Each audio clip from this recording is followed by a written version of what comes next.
Well, ideas, they don't come in pure abstraction. They Right. come in some material form. Right, Somebody which- has to say them, and that raises all kinds of questions. Right, so sometimes we can be misled by the person presenting the idea or the way in which they present it, and it could cause us to actually pick ideas that aren't very good just because we like the person Yeah. pitching the idea or we found something about them compelling.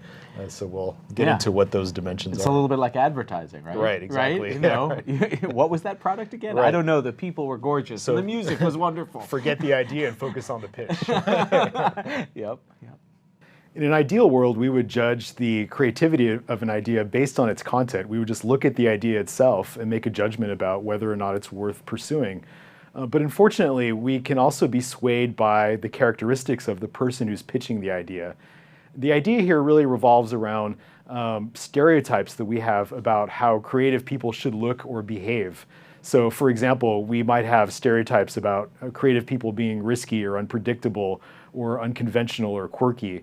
And sometimes when people fit that stereotype, we're more likely to endorse their ideas, not because the idea is good, but because it sort of fits our expectations.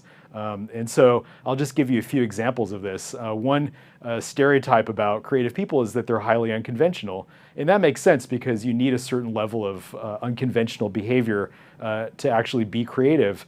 But this can also contaminate our evaluations of the idea itself. So, for example, if I gave you a product to rate, and I'll just talk about a specific example called the rinser brush, and it's a brush that you can use with your sink, and if you turn the faucet on, it'll actually send water into the brush, and then the water will squirt back out and will allow you to rinse your teeth. Now, this idea isn't very good, particularly. I mean, it's not bad, but it's not that great. But the key thing here is that we gave evaluators the very same idea to rate, and all we did was vary some characteristics of the person who was pitching the idea, and we found that the context really mattered. And so, for example, if the rinser brush idea were pitched by someone with crazy hair, people thought the idea was more creative than when it was pitched by someone with a more conventional hairstyle. Again, because we have this assumption that, I don't know what to make of this idea, but the pitcher sure looks like he fits the bill for a creative person with this sort of unconventional look, so maybe the idea is not bad. We also looked at, for example, religion, and we found that someone who is a Buddhist pitching this idea had that idea rated as being more creative than someone from one of the more common religions in the United States. Again, because the assumption is that if you're unconventional, that drives perceptions of creativity. We've also found that political affiliation matters. If I claim to be an independent, you're going to think my idea is better than if I claim to be part of one of the mainstream parties, Republican or Democrat.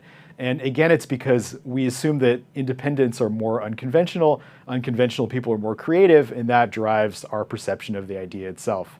And finally, this one is the most depressing to me because I just moved to the Midwest, but it turns out that the region matters as well. If I'm from the Midwest and I pitch an idea, people are going to view that idea as being less creative than the exact same idea pitched by someone from either the East Coast or the West Coast. And so there are a couple of important points to keep in mind here. One is that people are judging you as much as the idea itself. And so you have to be careful to present yourself in a way that will shift those evaluations toward you. So you can think of it in a really strategic way. But I think more importantly, we also have to be aware of the stereotypes that drive our judgments because we may be making funding decisions and decisions that affect people's ability to move up in an organization based not on their content of the ideas themselves, but based on the way they present themselves, where they're from, and how unconventional they seem to be. And that sets us up for a very flawed process of evaluation. So it not only matters how you look and where you're from in terms of getting people to view your ideas as creative, but it also matters how you present yourself. And there's a lot of research on social influence that highlights the importance of being confident when you share your ideas with others. So just as a classic example, if I enter into a meeting and I take the head seat at the table, people are going to view my ideas as being more plausible, as more valuable, as more creative than someone who takes one of the side chairs simply because I had the confidence to take that seat. It means that I took a leadership position. So signals of confidence really matter. And when people believe that you're confident that your idea is really good, they tend to agree. And there are some people who are really very, very good at this. And you might recall that we talked about narcissists in the context of team creativity. But narcissists really crop up here as well. So remember that narcissists are these self-aggrandizing, self-absorbed people who tend to take undue credit for other people's work. And we set up a study in which we tried to disentangle whether narcissists were objectively creative or whether they were just good at the pitch. And so we set up an experiment in which we brought people into the lab and we randomly assigned people to be either a pitcher, an idea pitcher, or an idea evaluator. And we gave the pitchers time to come up with a new movie idea and told them that they were to write down what the idea is about and then come up with a pitch that they can use to sell an evaluator on the idea and hopefully get the evaluator to agree to fund this movie idea. So this happened in the lab, but it really was set up to mimic sort of a Hollywood pitch meeting.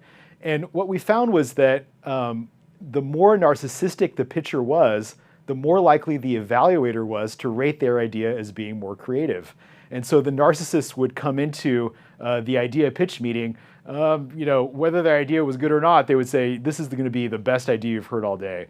And that confidence really was perceived as charisma by the evaluators, and that really swayed them into believing the idea was really better than it was. And so we actually went back and coded those ideas to look to see, well, were the narcissists actually more creative? And it turns out they weren't. Their ideas were actually pretty bad, but they were so good at the pitch that they were able to convince evaluators to adopt and to fund and to say that their ideas were more creative. And so again, we're back to this problem of the reality and the content of the idea versus the package. And narcissists are really good at selling us on the package. They're not actually very creative in reality, but because they're so confident, they can get us to readily endorse their ideas on the assumption that if they really believe it, maybe it's true. And this is not only reflective of an unfair process, but it can also be costly in the long run as we spend money pursuing ideas pitched by people who are just loud and confident and abrasive rather than the more quiet, perhaps shy people who actually have good ideas but just aren't presenting them in quite as a convincing way.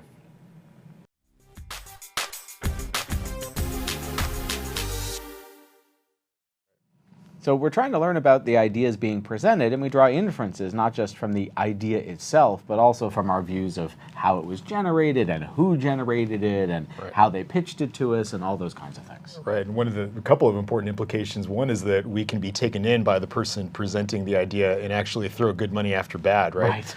And another is just, I think, an issue of fairness, which is that we should choose to endorse ideas based on the content of the idea itself and not just on who we like or stereotypes or someone just looks right and so we want to give them the money to fund their venture, which is fundamentally unfair. So these are all things that can mislead the evaluation process. That's why we do not have funny hair. Right. We did not want to mislead you about our ideas.